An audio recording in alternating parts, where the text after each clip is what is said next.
What's up, everyone? Welcome back to the Play Legit podcast. It is your host, Koerri KJ, and we are back with another hot one for you guys. How's it going, KJ? Man, it's going really good. I mean, I stuck around. I watched AEW Revolution. That pay-per-view was amazing. But you seem to have had all the fun. Oh, I've been doing what I can, and we're gonna get into it. I mean, I had a pretty eventful weekend. I stopped by C2E2, which I'll do a little recap in a moment here on Saturday, as well as, I'm sure all you gamers out there are aware, but the Final Fantasy VII Remake demo dropped, and I got my hands on it. Literally the moment I saw the tweet go out, I happened to be awake. It was like 7 o'clock in the morning. I was like, oh, let me download it. Only took like 15 minutes to download, and boy, was it a time. So we're definitely going to get into that as well. And then also we have a question that we want to answer for everyone out there. By the end of the show, should people have to unlock characters that they paid for? This is a hot topic. So we're going to get into all of this and maybe even a little bit more for you guys tonight. But before we do so, I do just want everybody to check out playlegit.net. That's where this podcast is housed. You could also find us, on your podcast streaming platforms as well as on YouTube. So check us out. Hit us with some comments. But please make sure you check the site because there's not just the podcast there. There's a bunch of different content. We have articles, reviews, the whole shebang. Anything gaming and real talk related is there on playlegit.net. So make sure you check that out. All right. So KJ, if you're ready, I can start going on C2E2. It was a pretty good time, I have to admit. Yeah, man. Let's hear about it. All right. So Saturday.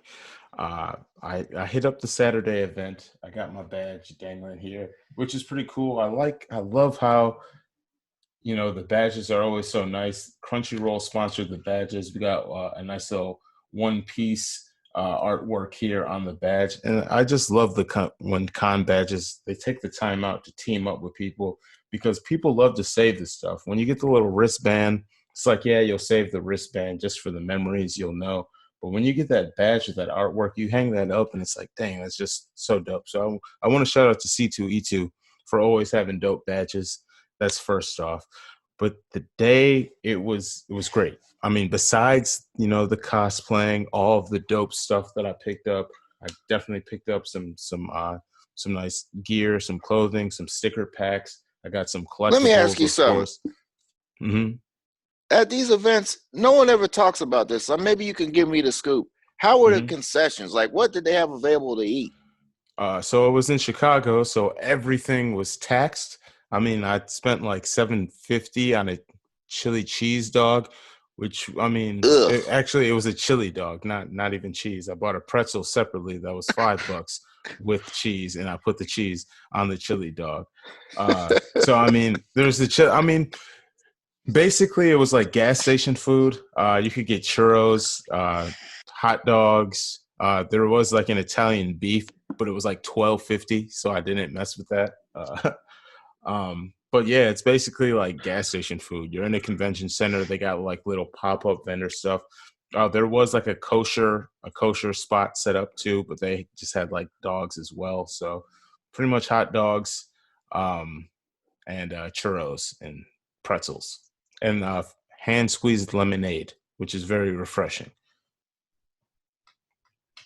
Yeah, so I mean, when it comes to food, it's not going to be the best, but we were in Chicago, and I mean, let me just do this because I wasn't even going to talk about this, but after the con, I went to this Korean barbecue spot with a couple of my buddies, and buddy, let me tell you, this was the best. I had never had Korean barbecue before, ever in my life. What? And my buddy was like, "Hey, man, if you're down, we can go to this Korean barbecue spot after." And it's like, we're in Chicago. I don't really mess around in Chicago except for like McCormick Place where the convention was held and like right downtown because like there's gonna be cops and stuff around.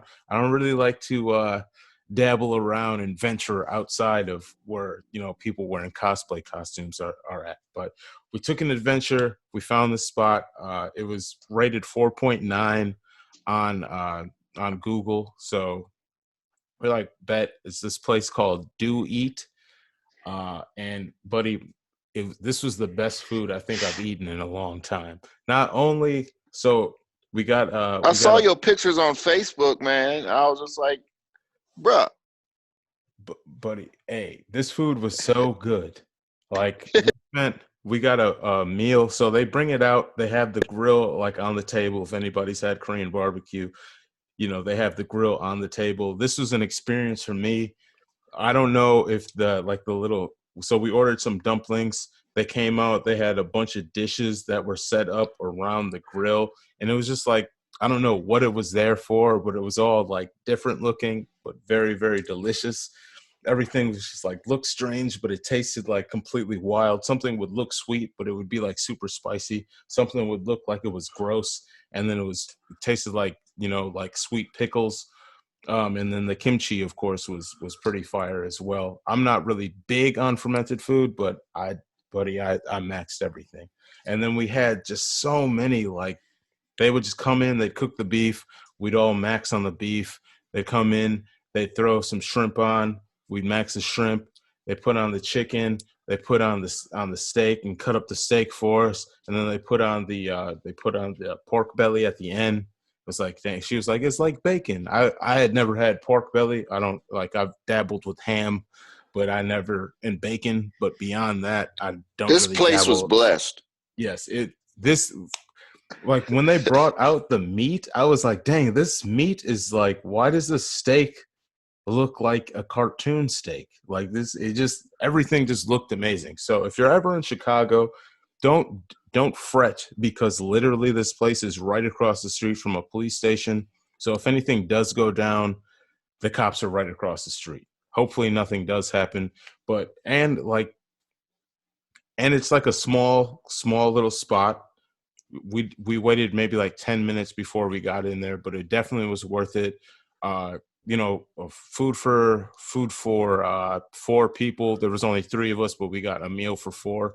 I don't blame you. I mean, and it was worth it. We ended up it came out to like $80 between the 3 of us, and then we tipped 20, so it was like $100, but it was well worth it. I was definitely full, and I cannot stop thinking about the food. It was definitely worth every cent. So if you're ever in Chicago after a con, or you're just in Chicago for some reason, check out Do Eat Korean Barbecue. It's low key. They have like 50 followers on Instagram for some reason. I don't know why, but this place was freaking amazing.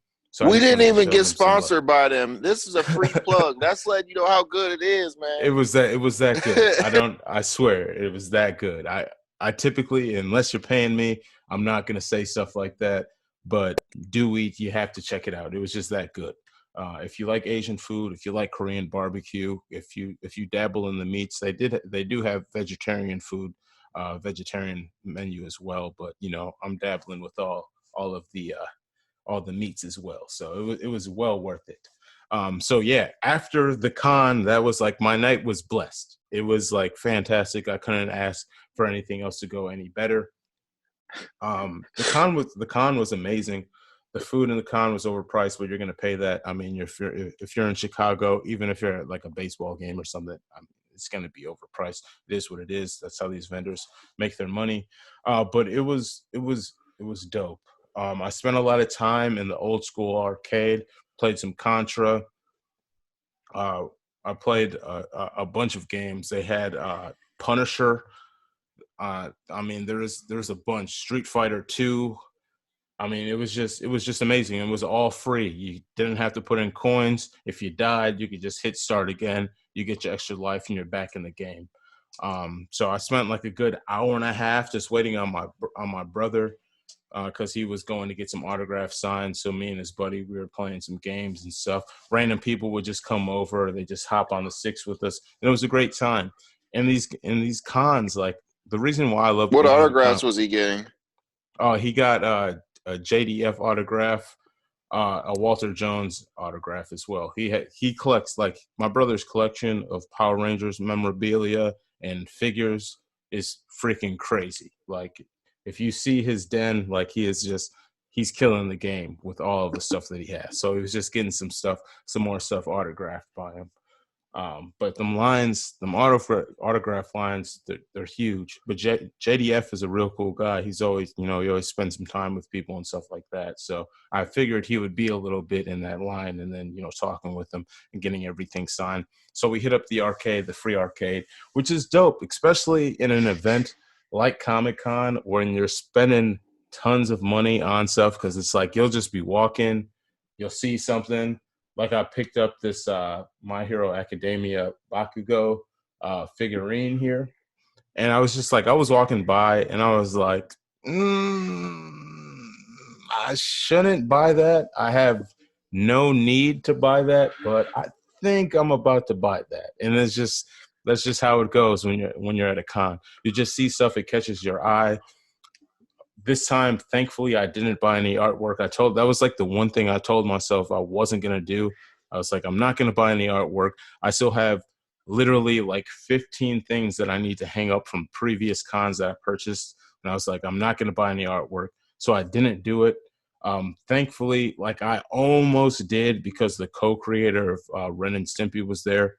My buddy picked up a print from him, and I was like, man, this is like a once in a lifetime type thing. Like, maybe I'll see him at another con, maybe I'll never see him again. But I didn't end up picking something up just because, like, I literally have nowhere to put any of this stuff.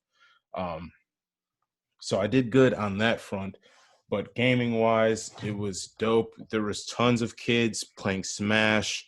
There was kids playing Fortnite, and it was dope because you just have to just sign up for like the newer games, like the Fortnite, Smash, things like that. You would just sign up and you just wait in line, and it was all free. And then you can go. And then they had a Smash tournament. They had a Fortnite tournament. So, it was a dope event for gaming. C2E2 is one of those events where it's not just like, oh, this is all comic books. Like, it's an entertainment expo. So they have stuff from all walks of life. There was tons of like WWE and AEW wrestlers there. My buddy met Raven just like randomly he was trying to find Kevin Nash, but he ended up bumping into Raven. So he got to talk and take a picture with Raven. Like, there was just so much going on. I stopped in a couple panels. I checked out the DC Universe panel. We talked briefly about this before we got on air. The DC Universe panel was really cool. They showed off some really dope stuff. I actually got to check out the first episode of season 2 of Harley Quinn. I had not seen any of the Harley Quinn show on DC Universe at all, and it definitely motivated me to go. It's like, hey, I want to check the show out now, just because the way it is, like, it's very like fast paced. The animation style is like it's nice. It's almost in like the vein of Archer, if you kind of like that animation style slightly.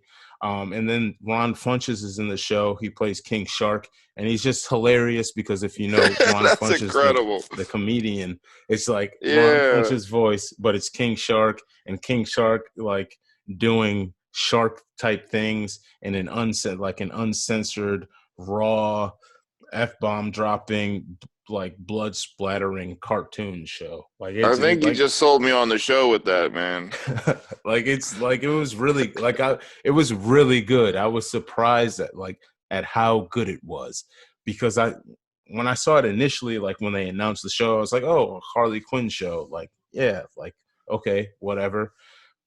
But after seeing the first episode of the second season, I'm like, oh, there's like, where it starts off, there's so much that you want to kind of like, I want to know what happened for them to get where they are. Commissioner Gordon in the show is like a beat up guy. Like, he's just like, can't get anything right. His wife's leaving him, and a bunch of stuff is happening to Commissioner Gordon, where it's like, when you think of Commissioner Gordon, you don't really think about it that way, but how everything is working out in the show, it's just like, dang, you just kind of feel bad for Commissioner Gordon. And it's like, I definitely tell people like, hey, I would check it out. I personally, I'm going to go and recap the whole first season, and I can't wait for season 2 after seeing that first episode. That was dope. And then they also announced some other things as well at the panel. They announced 3 pilots that they're going to green light to get made. They had a whole contest where they had people write in different pitches, and then they selected 10 people out of those, and then they had them actually work with some creative people from DC to kind of touch up their pitches and finalize the pitches. And then they got them on the phone, talked to some executives, and 3 people won pilots for their pitches. So when they showed like the montage for that, it was pretty cool. People were crying like, "Oh my God, I can't believe like this was my dream, and now I'm actually getting to work with DC." So it's cool to see DC and the DC Are they Universe app. becoming live action shows or animation shows, or did they Uh, specify? so I believe one of the shows is going to be an animated show, based off of the pitch.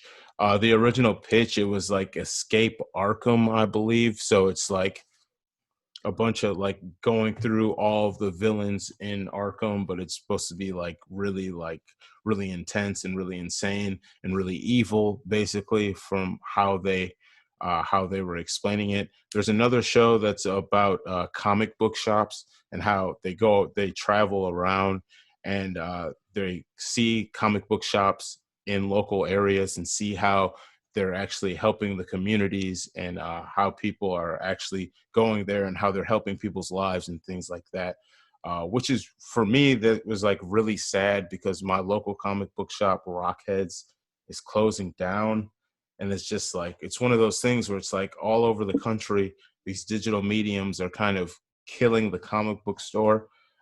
Even like being at C2E2, not seeing many people actually picking up physical comics. It's just one of those things like, oh man, the medium is kind of dying.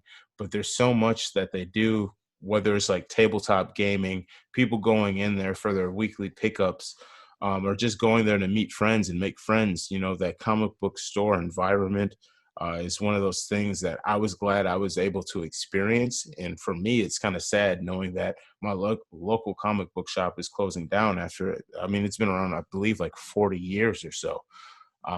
But, you know, financial reasons, health reasons, I guess, they're not able to sustain the store. So, you know, it's going to be shutting down. But it's cool that DC is going to be highlighting, you know, how the comic book shops actually affect communities and affect people's lives. So that was a cool pitch. And the third pitch, I cannot remember, but it was something. It's something to do with cosplay. So you know, we'll see when these come to fruition. They're all getting pilots. That doesn't mean the show's completely going to be greenlit, but they're at least getting pilots. They're at least working with fans, and they're trying to help build the community on that DC Universe app. So that was really cool to sit in and hear all of these things go on, as well as a bunch of other stuff that they plan on doing too, um, with the app and different shows that they plan. Oh, and there's one more show that they talked about as well that was so it's executive produced by Freddie Prinze Jr. and hosted by Freddie Prinze Jr. And it's I believe the title of the show is Breakfast League, and they're playing an old tabletop DC game from the 80s, and the whole show is basically them just playing the tabletop game. um, I don't know if you've like seen on, I think they do it on Twitch. For it was They have like the Hyper series, so there was like a Hyper Mighty Morphin Power Ranger series that they were doing. I believe it's gonna get a second season as well, but it's all just like tabletop gaming. Tabletop shows are kind of becoming a thing, which is pretty cool because I mean we might see a resurgence of, you know, like Dungeons and Dragons or something like that in the vein of like a tabletop show. So I mean it's original stories that are usually made when they're doing that. So I mean I could see it being appealing. So they're gonna have a show like that as well, which is pretty cool. So I mean, other than That's a that, lot of good stuff. yeah, like I said, it was a great time, a great event. I picked up a lot of cool stuff. I got this snazzy hat that I'm wearing right now. You guys on the audio version, you can't see it, but I got this red plus ultra all might hat. for repping My Hero Academia. I got a cool My Hero Academia hoodie as well, and a bunch of other dope stuff while I was there. And I checked out, which may be the final panel that we ever see with Stephen Amell and Emily Bett Rickards. From Arrow. It was the Arrow farewell panel. I was a huge fan of the show. So it was sad to know that the show was ending this year. The series finale I thought it was great, but it was nice to be able to sit in on that talk and hear a bunch of fan questions and them just kind of expressing how they feel after the show has ended, dealing with like 5 months since they've wrapped up the show, not being around the people that they had been around for almost a decade, the crew, the cast, and all of that stuff. So it was a great talk. If you're a fan of Arrow, that was definitely something that you would want to check out. I loved it. It was a great experience. You could feel the energy in the crowd, that everybody pretty much for the most part felt the same way, except for one person that asked a question that had never seen the show before, which made it kind of funny because then there's like people are talking about spoilers and it was kind of like a running joke, like, oh, we can't cover your ears. You can't hear that because you didn't even watch the show yet. But for some reason, you're in the Arrow farewell panel. So I got a bunch of clips of that. How'd he get in there? It was, if you were willing to sit in a line, you could get in. And, in the main room as well, like the best way to get the best seats, if you're not a VIP in the main room, is to literally just sit in there all day. So if you're like a weekend passer and there's like a panel that you want to see, but you don't have that VIP badge, you just sit in it, set a designated day. That day is the day that you're going to just sit in there and just watch panels all day so you can get a good spot. Me, I did not do that because I was only there one day, but I still got a relatively good spot. I recorded not the entire panel, but I got a lot of little highlights from that. I was planning on putting that together, making like a montage of some of the questions. I posted on my Instagram one of the questions where Stephen Amell got crapped on for having seafoam socks on that didn't match anything that he was wearing, which was pretty hilarious. So it was a good time. Oh Lord. His explanation was great though. He was like, I have literally like 6 pairs of these pants, 6 pair of these exact same pants in a different color, 17 of the same t-shirt. I wear basically the same clothes every single day, and I just swap my socks out. So I mean, hey, he should have just said I'm rich, and that should have been it. It was funny though, because his expression on his face is like, "Oh, you're really trying to do me right now, huh? Okay, all right, I see how this is going." But yeah, it was a great time. Cosplay was top notch. I got a shot of this guy with this amazing Professor X cosplay. I saw probably like 47 Todorokis from My Hero Academia because girls and guys just love cosplaying as Todoroki for some reason. A lot of kids is Naruto. Um, this guy that I think he was doing Master Roshi, or maybe he just looked like Master Roshi, and a bunch of other stuff. Lots of Batmans, a lot of Deadpools, tons of Harley Quinns, as you might already assume, because Yeah. people can't get enough of the Harley Quinn cosplay. So it was a dope time. I really enjoyed myself. I love going to cons. It's like my favorite pastime. I just feel at home when I'm in the convention center, it's just, there's never any drama. It's just a bunch of people that love the same, even if it's not the same exact stuff, it's something, related, whether it's gaming, whether it's comic books, anime, wrestling, TV shows, movies, whatever it may be, just an artist. We all just come together and just enjoy the convention. So it was a great time. I love being able to do stuff like that. And next time I'm at C2E2, I'm going to try and be there for the entire weekend. Usually when I do a con, I make it a weekend thing. But this time it didn't work out that way, but we'll see what happens next time. But yeah, I had a great time. If you ever can check out C2E2, I definitely recommend it for anybody out there. It's one of the biggest conventions, especially in the Midwest. It's ran by Reed Pop, the same people that do New York Comic Con. So it's a huge one. But yeah. All right, man. I'm about to try to go next year. Yeah, definitely, man. I believe it's next year. It's going to be at the end of March.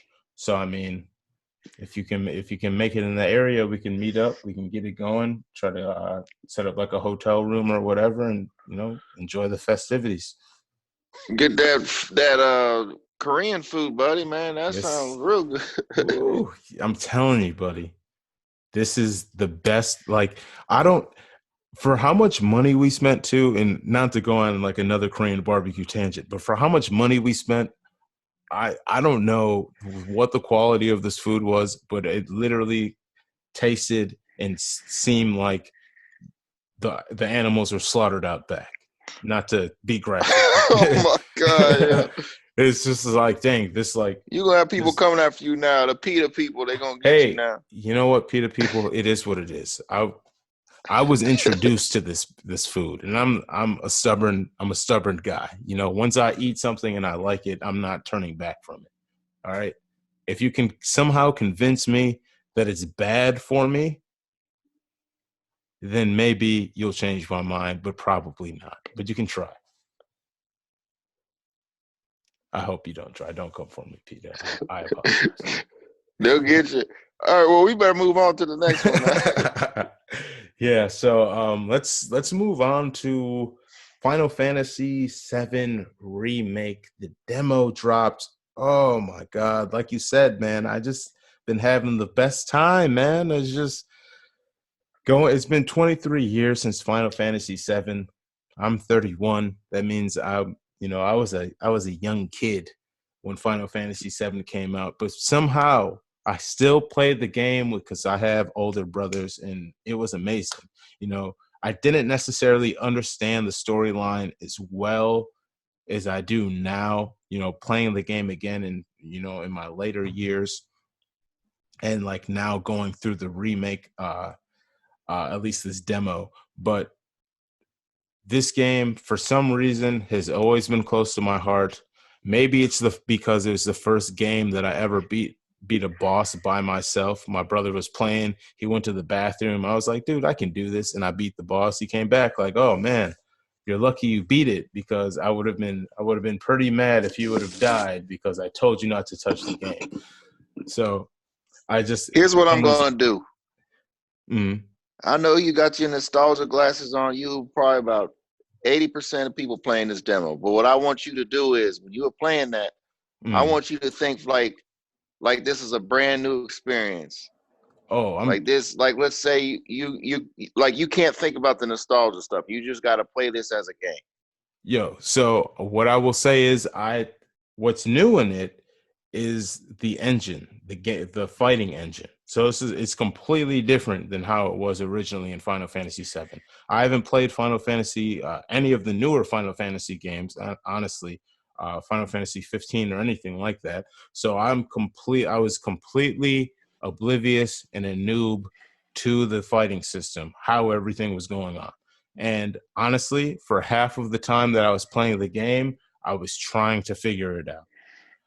Just because, so when you're dealing with one character, it's not that hard. So you start off and you're only Cloud, but if you've played Final Fantasy VII before, Barrett is there, and eventually Barrett joins your party. And now I'm playing with two characters, but it's not a stop and then turn-based system like it was originally. Now it's you control one character, you can set commands for your other characters, or you could swap between them. But then you also have a gauge that has to fill up for you to be able to do other things other than attack, like use items or use magic. So it took a little bit for me to kind of figure that out, especially with being Cloud.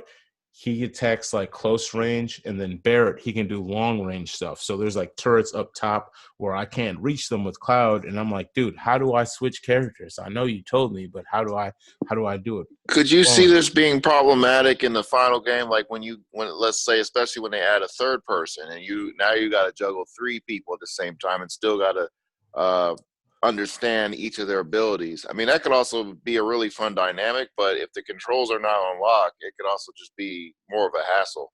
right. So in my opinion, at first it seemed like a hassle. by the time I got to the end of the by the time I got to the end of the last boss, and also I streamed my playthrough of this, so I'll download that and I'll post it up on the site so people can watch that. But Sweet. you'll see my reaction of how I was like, dude, like I'm gonna have to get used to this. Now it's by the time I got to the end of it, I was a little better at it. But this game is huge, and I figure by the time I get to the end of the game, it'll probably be like second nature for me. But not playing that game that style before, being completely oblivious to it, it was kind of rough at first. Not so rough where I was getting frustrated because at the end of the day, I was like, all right, well, I know how to operate with Cloud, so I'll just run in with Cloud and hopefully Barrett just keeps on shooting at stuff.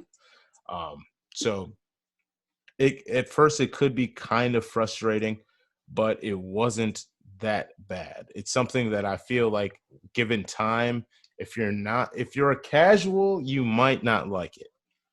I'll say it like that. If you are a filthy casual, you will not like it. Not even a filthy casual, but just a casual gamer. Um,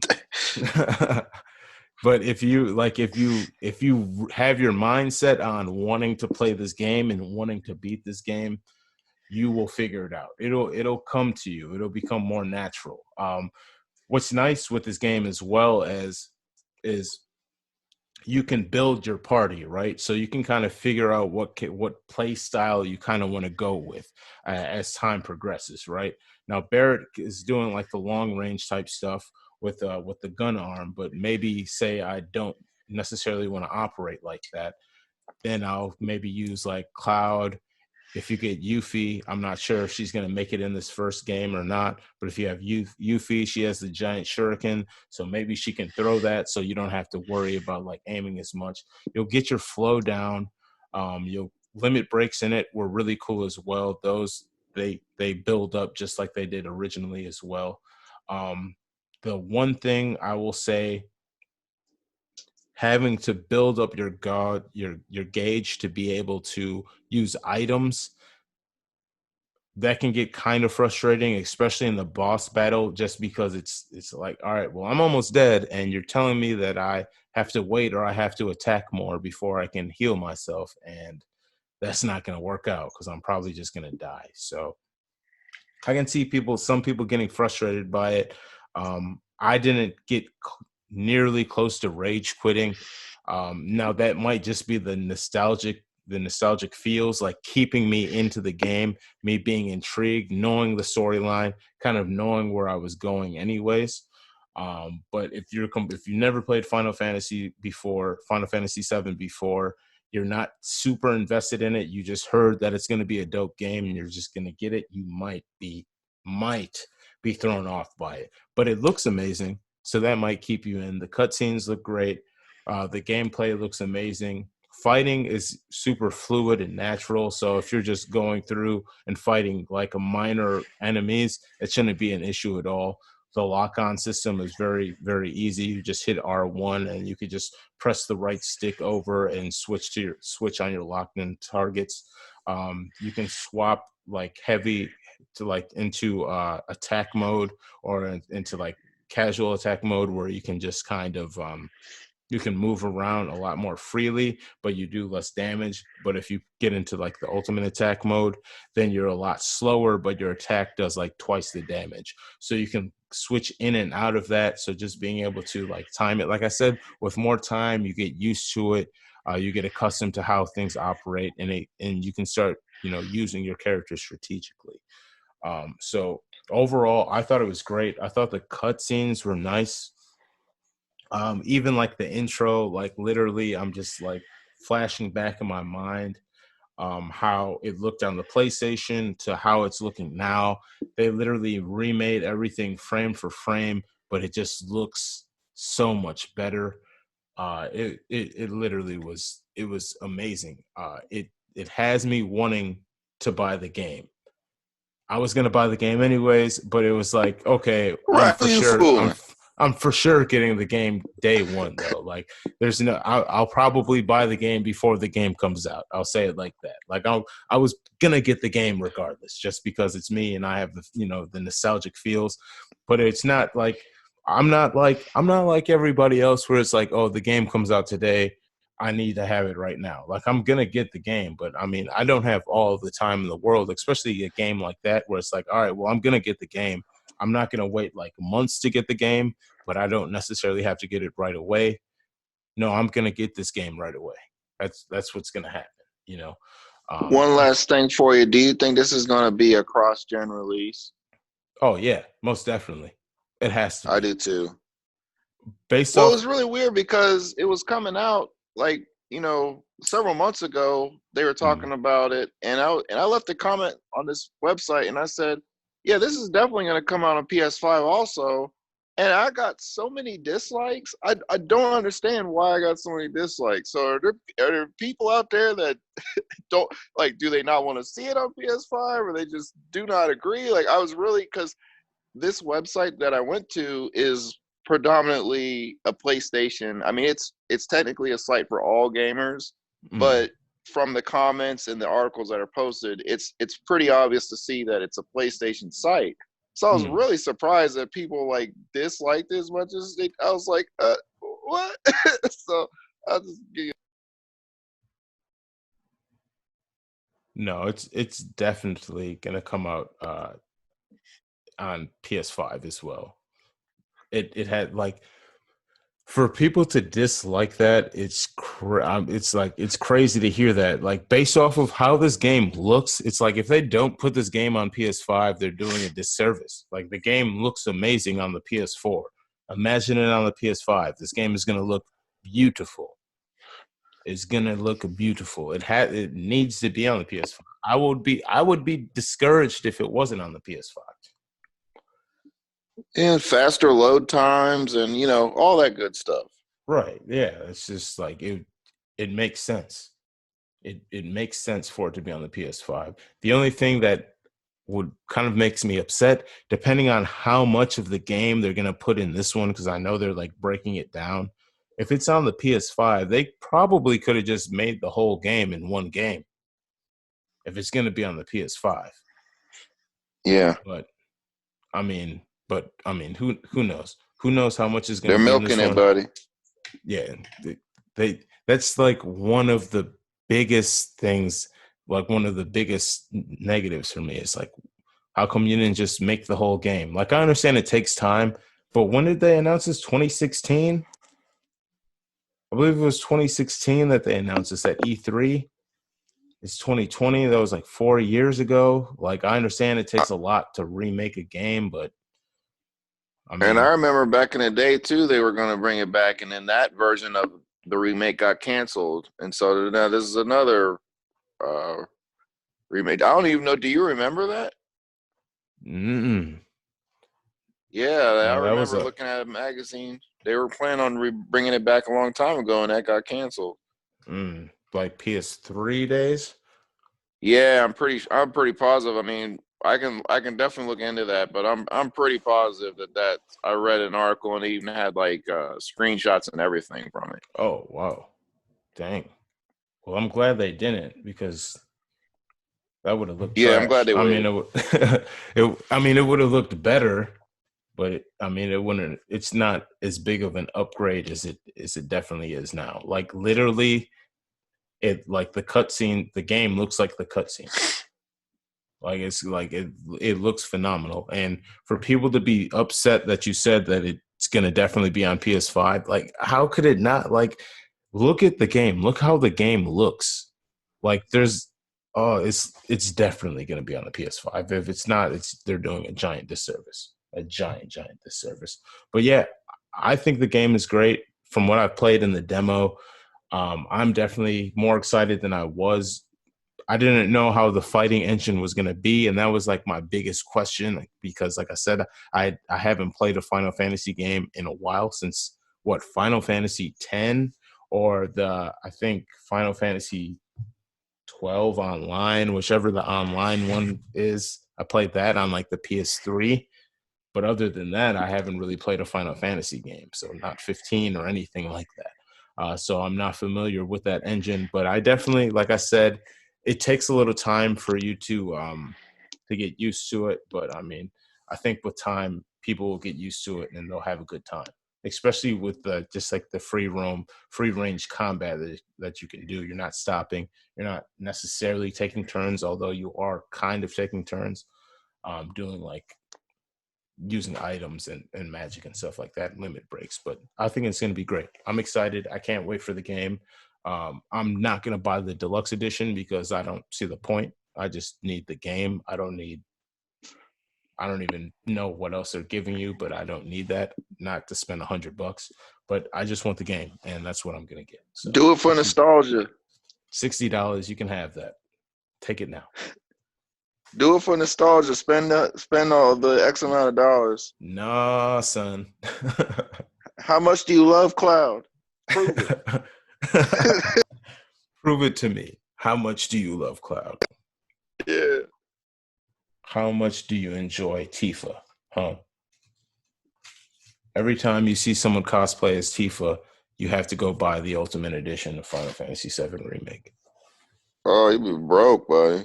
Yes, sir, you would be, because they love that Harley Quinn cosplay. They love them some Tifa cosplay as well. Nothing against.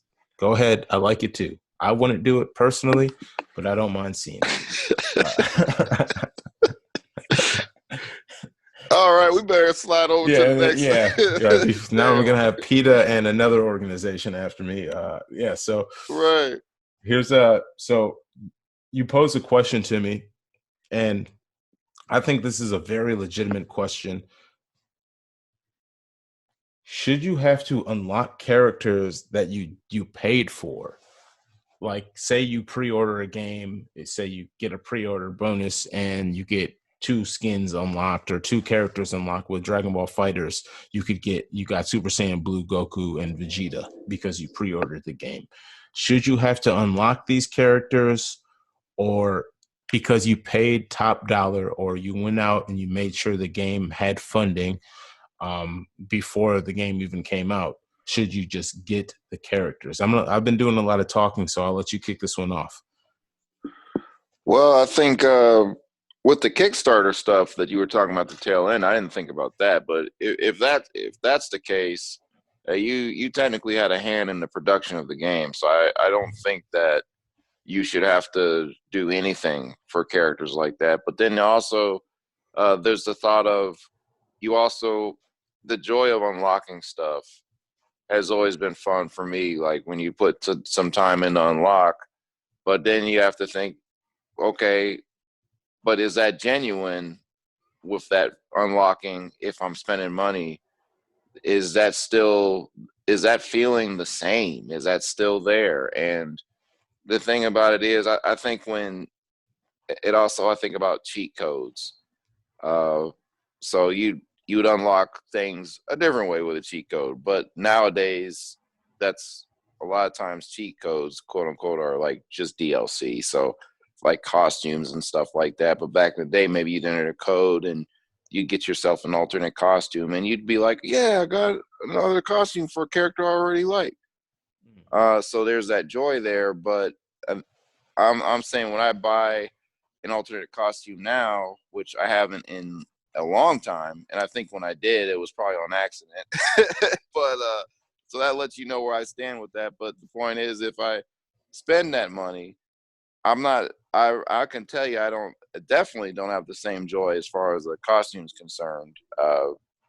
But yeah, and I think the same with a character. But the character obviously is going to go a lot further than some cosmetic thing. So I do get excited when I do buy like a new character or something like that. I get excited. But I think that for me, it would have to be once I bought that character, that's it. Yeah, so I'm kind of torn with this as well, because I mean, like the point that you made, it's like if I paid for the character, I kind of just want the character. I feel like I feel like there should be a mixture of both, you know, like because you don't get that feel of unlocking characters nowadays. It's like there's always the option to just like, hey, Injustice 2, you want Dark Side, pay this $6 and here you go. Here's Dark Side. But you have no option, especially in like fighting games, you know, you have no option to unlock characters. Like I remember like back in the day, like Tekken, you had to beat the entire game and then you would unlock, you would unlock a character.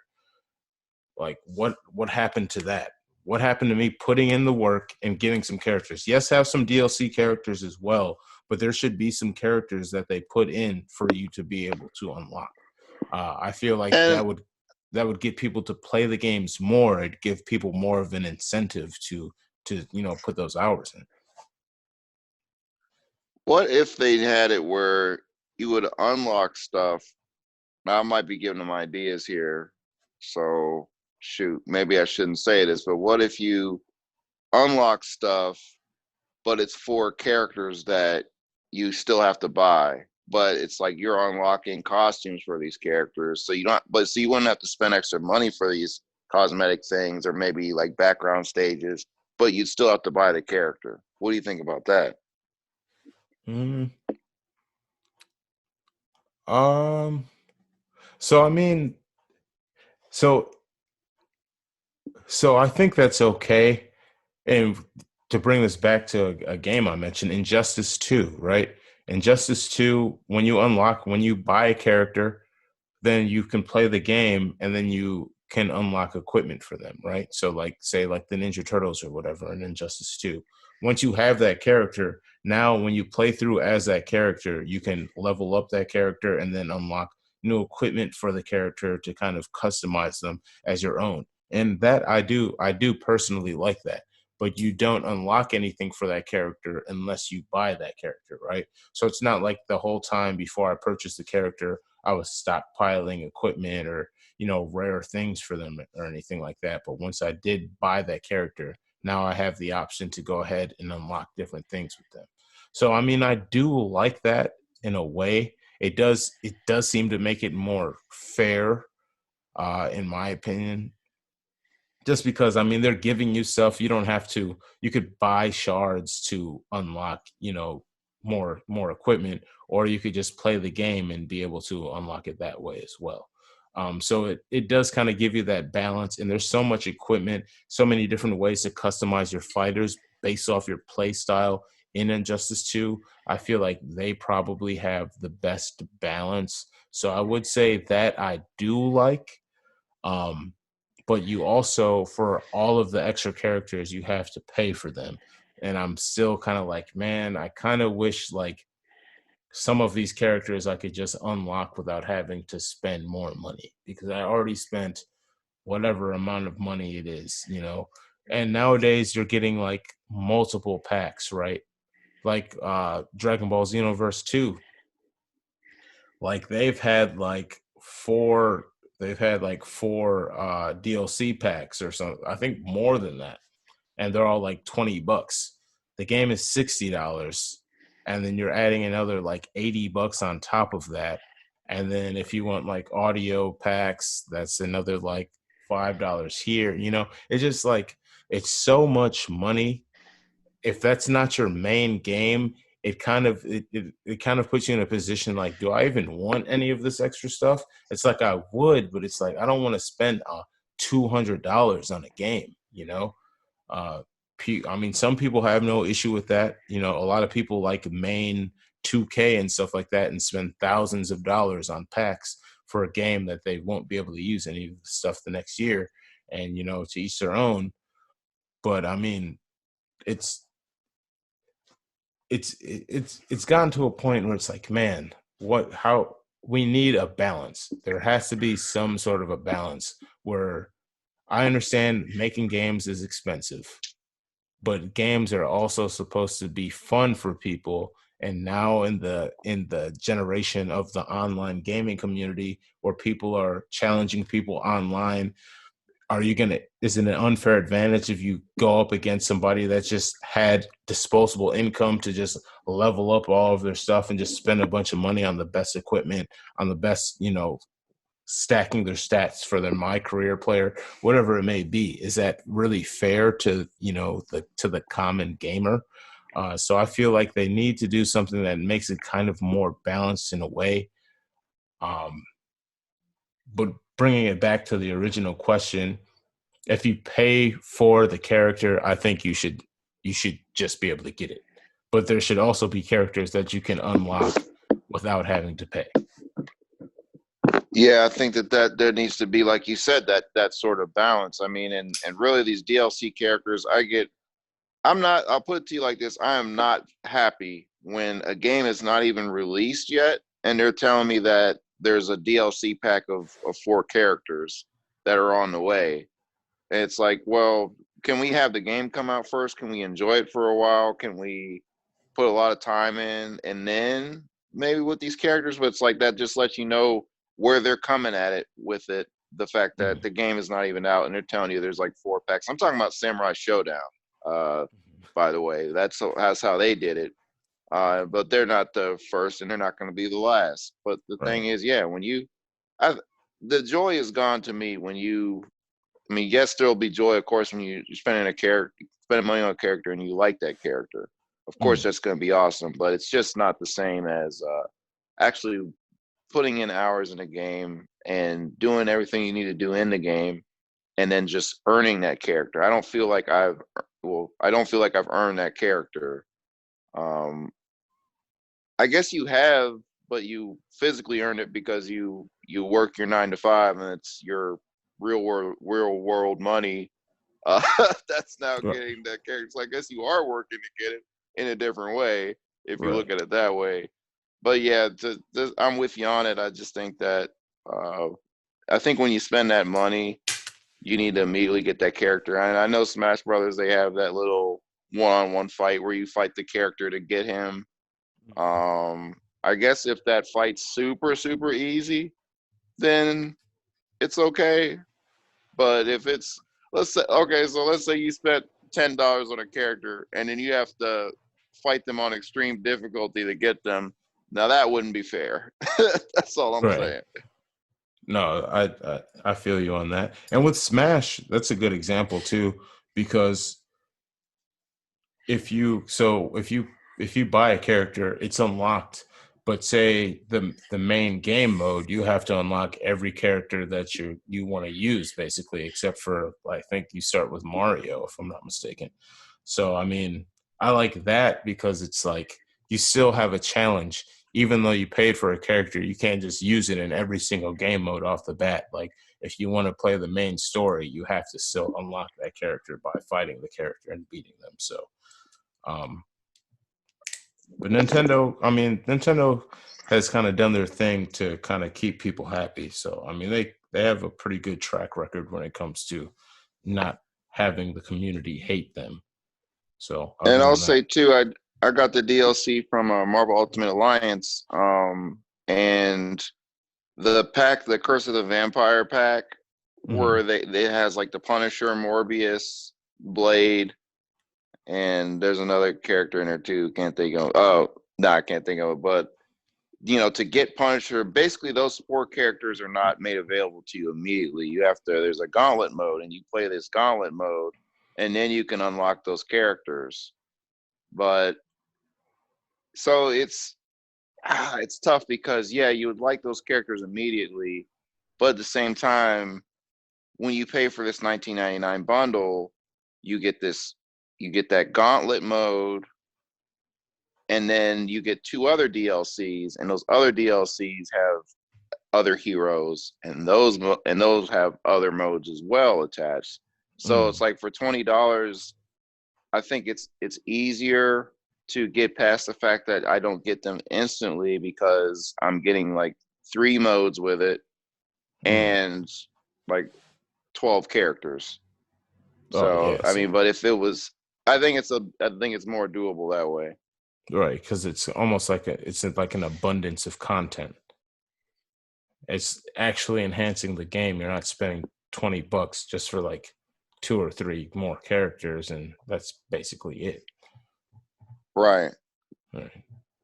Yeah, So and throughout, I guess my advice to y'all is just look at what you're investing in. If you're not sure about a character or a DLC pack, go to websites, do the research, look it up. Don't get screwed out of your money. You really just do your due diligence, because everybody works hard for their money. Well, a lot of people do. So that's where I'm at with it. right, I definitely feel you. And yeah, before we finish here, I did just have one thought. And I hate bringing up the studio, but this is a game that I've been fighting for a long time, and I just had a slight epiphany on why the game hasn't come out. It's probably impossible to monetize Skate 4, and that's why we're not getting Skate 4. It's like you don't build attributes really. You don't build attributes in the game. What are they going to just sell you clothes and skateboards in the game? There's no way to monetize it. Skate 4 is probably never going to happen. Curse you, EA. Well, in that same vein, if we're talking about EA, I've had this thought for a long time. The reason why we haven't had a true sequel to Fight for New York yet is because you got to think. You remember Def Jam Fight for New York, how jam-packed that roster was of characters? And then, like, when you made your own character, all the clothing options that they had, all the chains, all the jewelry. Could you imagine if they were to re-release that now? Of course, you'd have to update the roster and all that. But basically, if you had a new iteration of that now with all that content, oh my goodness, that game would be. I'd probably end up spending $300 on that game easily. Yeah. Yep. Just buying clothes and chains. Yeah. Yep. Yeah. And trap rappers that are not even as good as yeah, Busta Rhymes and Snoop Dogg with his kung fu back in the day. I feel you, man. Yeah, well, it's a sad time. We'll never get Def Jam Fight for New York sequels. We'll never get Skate 4. But, here's to looking at the future of gaming. At least we're getting the Final Fantasy VII remake. And, we're going to have a bunch more great titles that'll come out in this next gen. It probably won't be within the first year, but it eventually will be killing it here on the next generation of gaming. So before we end up, is there anything else you'd like to add before we get on out of here, KJ? Well, it comes down to it, man. I just do not want to see people get hustled. So before you buy a character or something like that, again, just find out the information. I see websites that do reviews on specific characters. So if you're going to invest, see what you're getting. And also, yeah, I think that once you spend that extra money for that character, you shouldn't have to do anything else. Yep, I feel you there. Well, this was another great podcast. I appreciate everybody for tuning in. Like I said in the beginning of the show, make sure you check out playlegit.net, because that's where you're going to find the podcast. You're going to find reviews. You're going to find original articles. You're going to find a bunch of stuff there. So check us out. Leave a comment on the YouTube channel. Hit us up on Twitter at PlayLegit. And if you have any questions, comments, or even topics that you'd like us to tackle, just let us know. We're always down to take some advice from you guys as well. So it's been a good one. KJ, man, thanks for joining me tonight. And we will be back next week with another edition of the podcast. So we will catch you then, and stay legit. Korean barbecue, y'all. Oh, yeah. Do eat. Check it out. It's fire. It's safe. It's by the police station.